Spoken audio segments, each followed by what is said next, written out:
مشہور fast food chain McDonald's کے خلاف بائیکاٹ مہم کام کر گئی۔ میک ڈونلڈز کا اسرائیل میں اپنی فرینچائز واپس خریدنے کا فیصلہ۔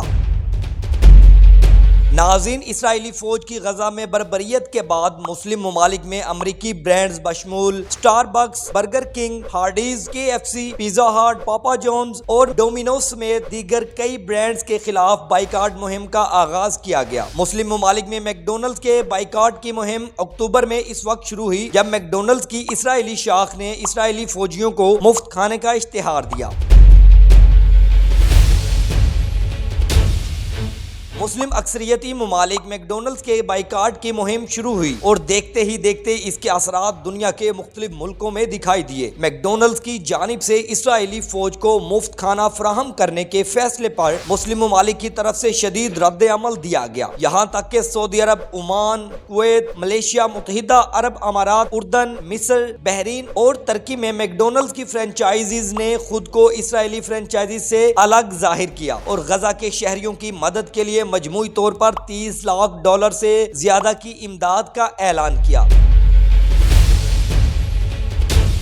سوشل میڈیا پر بائیکاٹ میک ڈونلڈز کے ٹرینڈ کے سبب لوگوں نے یہاں سے کھانا خریدنا کم کر دیا۔ اکتوبر میں اسرائیلی حماس جنگ شروع ہونے کے بعد سے ہی مشرق وسطی کے خطے میں میک ڈونلڈز کی مصنوعات کی فروخت میں کمی آنے لگی تھی۔ مسلم ممالک میں میک ڈونلڈز کے بائیکاٹ سے کمپنیوں کو لاکھوں ڈالرز کا نقصان ہوا۔ میک ڈونلڈز دنیا بھر میں اپنی 40,000 سے زیادہ ملکیتی سٹورز چلانے کے لیے ہزاروں مقامی آزاد سرمایہ کاروں پر انحصار کرتا ہے۔ ان میں سے تقریباً 5% مشرقی وسطی میں ہیں۔ اگرچہ مختلف ممالک میں میک ڈونلڈز الگ الگ کمپنیوں کی ملکیت میں جو عام طور پر مقامی ہوتی ہیں، تاہم پاکستان سمیت دیگر ممالک کی میک ڈونلڈز برانچز کی جانب سے وضاحتی پیغامات جاری ہونے کے باوجود بائیکاٹ مہم جاری رہی۔ آخرکار میک ڈونلڈز نے بائیکاٹ مہم کے آگے گھٹنے ٹیک دیے اور اسرائیل میں میک ڈونلڈز کی فرینچائز کے زیر انتظام چلائے جانے والے تمام ریسٹورنٹ واپس خریدنے کا فیصلہ کیا۔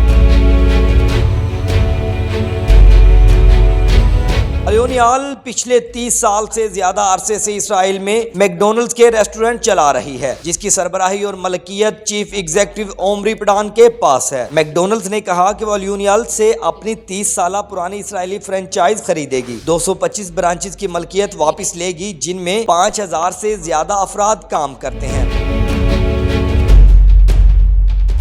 ناظرین، یہاں آپ کو بتاتے چلیں کہ میک ڈونلڈز ایک فرینچائز سسٹم استعمال کرتا ہے، جس کا مطلب ہے کہ انفرادی آپریٹرز کو آؤٹ لیٹس چلانے اور عملے کو ملازمت دینے کا لائسنس حاصل ہے۔ میک ڈونلڈز نے بتایا کہ لیونیال کے ساتھ ایک معاہدہ ہو گیا ہے، معاہدے کے تحت ملازمین کو برقرار رکھا جائے گا۔ معاہدے کی دیگر شرائط نہیں بتائی گئی۔ میک ڈونلڈز کے چیف ایگزیکٹو کیمپزنسکی نے کہا کہ کمپنی تقریباً 4 سالوں میں پہلی مرتبہ اپنے پہلے سرمائی فروخت کے ہدف سے محروم ہو گئی۔ انہوں نے کہا کہ میک ڈونلڈز دنیا بھر میں اپنے 40,000 سے زائد سٹورز کو چلانے کے لیے ہزاروں آزاد کاروباریوں پر انحصار کرتا ہے۔ ہر ملک بشمول مسلم ممالک میں جہاں ہم کام کرتے ہیں، میک ڈونلڈز کے مقامی مالک آپریٹرز فخر کے ساتھ اس کی نمائندگی کرتے ہیں۔ جب تک جنگ جاری ہے، ہم کسی خاص بہتری کی توقع نہیں کر رہے۔ کمپنی کو امید ہے کہ اسرائیلی کاروبار واپس لے لینے کے بعد وہ مشرقی وسطی میں اپنی ساکھ بحال کرے گی اور اپنے فروخت کا ہدف بھی ایک بار پھر پورا کر سکتی ہے۔